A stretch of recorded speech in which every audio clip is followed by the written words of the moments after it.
কি বলেছিলাম আমরা? আমরা কি জেনেছি? x square minus x1 plus x is equal to 0 is equal to 0, তাই তো? এখানে বীজ কি থাকবে? যোগে।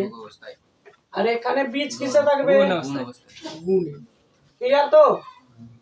1 এ থাকবে যোগে, এখানে 0 তে থাকবে গুণে। আমাকে বীজ দ্বয় কি দিয়েছে? +4 আর +2 দিয়েছে। তাহলে আমি এটা লিখেছি সমীকরণটা। যে x স্কয়ারের সাথে কিছু দিতে হবে বলেছে, লিখেছি। আচ্ছা, x স্কয়ার এখানে মাইনাস, তো মাইনাস দিয়েছি। এর মধ্যে কি যোগে আসছে? তো +4 যোগ +2। ক্লিয়ার? আচ্ছা, এটা x, তো x দিয়েছি, তাই তো? প্লাস এবার এর মধ্যে কি গুণে আছে, তাহলে x1 কে আমরা কি লিখতে পারি? x0 কে আমরা কি লিখতে পারি? কি লিখতে পারি? x square minus x1 plus 1 লিখতে পারি। পারি কি পারি না? x0 কে আমরা কি লিখতে পারি? x0 কে 1 লিখতে পারি, যা x0 একটা হলো ধ্রুবক।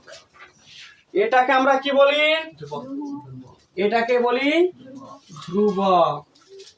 এটাকে কি বলি? ধ্রুবক আমরা বলে থাকি। তাহলে এটা এখানে তাহলে x0 আমার লেখার দরকার নেই, বা এখানে 1 লিখলেও কোনো ক্ষতি নেই। তাহলে এখানে গুণটা হ্যান্ডেলটা ভালো করে যেহেতু ব্র্যাকেটে আছে, 3 লেয়ারে 2 লেয়ারে গুণটা করতে হবে, নচেত ভুল হওয়ার চান্স থেকে যাবে। 2 লেয়ার। প্রথম কথা, আগে যোগ বিয়োগের লেয়ারটাকে কাজ কর। যোগে যোগে যোগ, যোগে বিয়োগে বিয়োগ। আচ্ছা, আগে মিডিলা করি তাহলে।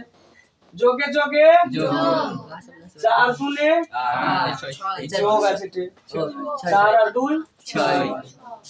আচ্ছা, বিয়োগ যোগে বিয়োগ হলো। আর 6 কে x দিয়ে গুণ করলে 6x, সেম জিনিস সেটাই আছে।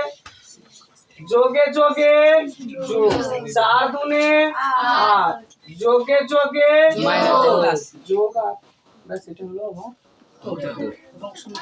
দ্বিতীয় অঙ্কটা দেখি আমরা। ঠিক আছে, দ্বিতীয় অঙ্কটা কি দেখি? দ্বিতীয় অঙ্কটা -4 -3 আছে।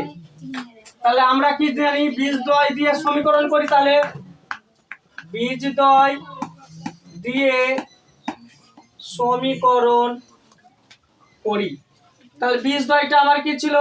x square minus x1 plus x0 is equal to 0, তাই তো?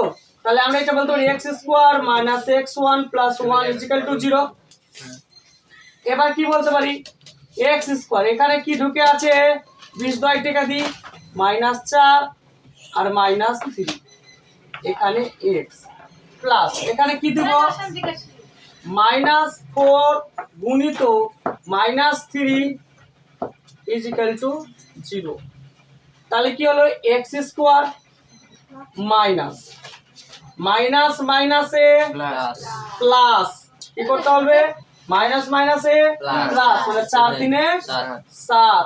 এর চিহ্ন কার চিহ্ন বারকা? 4 এর চিহ্ন কি? মাইনাস, এখানে মাইনাস দেব x প্লাস মাইনাস মাইনাসে প্লাস, 4 3 12, 3 4 12 ইকুয়াল টু 0। এবার x স্কয়ার মাইনাস মাইনাসে প্লাস, 7 কে x দিয়ে করলে 7x প্লাস প্লাসে প্লাসে প্লাস 12 ইজ ইকুয়াল টু 0। এখানে একটা কথা সব কেউ বলতে পারিস, মাস্টার এখানে তো আবার বিয়োগে বিয়োগে বিয়োগ দিলি, আর এখানে বিয়োগে বিয়োগে যোগ কেন দিলি? আরে মাস্টার, হ্যাঁ, মাথাতে প্রত্যেকটার একটা করে টাচ করে দিব, তাহলে হয়ে যাবে। এখানে কি অবস্থাতে আছে স্যার? কি অবস্থাতে আছে? যোগে। যোগের নিয়ম কি? এখানে কি অবস্থাতে আছে? গুণে। গুণের নিয়ম কি?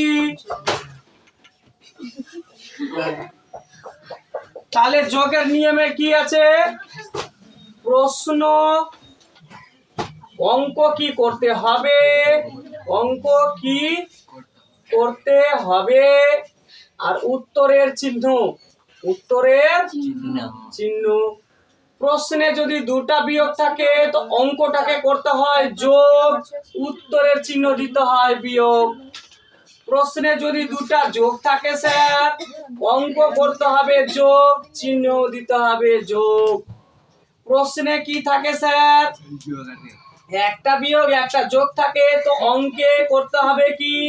অঙ্কটা করতে হবে বিয়োগ, চিহ্ন হবে বড় বড় সহগ এর বড় সংখ্যার চিহ্ন।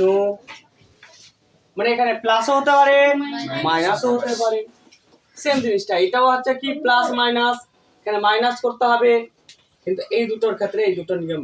তাহলে এটা আমার কিসের ক্ষেত্রে স্যার? এটা কিসের ক্ষেত্রে? যোগ বিয়োগ। এটা কার ক্ষেত্রে স্যার? যোগ বিয়োগের ক্ষেত্রে। এবার গুণের ক্ষেত্রে, গুণের ক্ষেত্রে কি হয় স্যার? এখানে স্যার প্রশ্নে দেওয়া থাকবে আর উত্তরে করতে হবে। এখানে অঙ্কে কি করতে হবে এখানে ডিসাইড করে না। অঙ্ক কি করতে হবে? অঙ্কটা এখানে ফ্যাক্টর লাগে না। প্রশ্ন আর উত্তরের গল্প। প্রশ্নে যদি দুটা বিয়োগ থাকে তো সরাসরি উত্তরে হয় যোগ, আর দুটাতে যদি যোগ থাকে তো উত্তরে হয় যোগ। একটা বিয়োগ একটা যোগ থাকলে বিয়োগ, একটাতে যোগ একটা বিয়োগ থাকলে বিয়োগ। এটা কি অবস্থাতে? চিহ্নগুলোকে আমরা হ্যান্ডেল করার এটা আমার নিয়ম। অঙ্কটা কি করতে হবে স্যার? এখানে সংখ্যা কি হয়? গুণ হয়। এখানে সংখ্যা কি হয় স্যার? গুণ হয়। এখানে সংখ্যা কি হয় স্যার? যোগ বিয়োগ হয়। তো যোগ বিয়োগটা ডিসাইড কে করবে? এই চিহ্ন দিয়ে করবে। এখানে ছোট বাচ্চাগুলো বিশাল বারকা ভুল করে, হয়তো তোমাদেরও ভুল আছে, এটা মাথাতে ঢুকে না। এটা মানে এই জায়গার গন্ডগোলটা এখানে করে আর এই জায়গার গন্ডগোলটা এখানে করে। সিম্পল ভাবে দেখ এটা।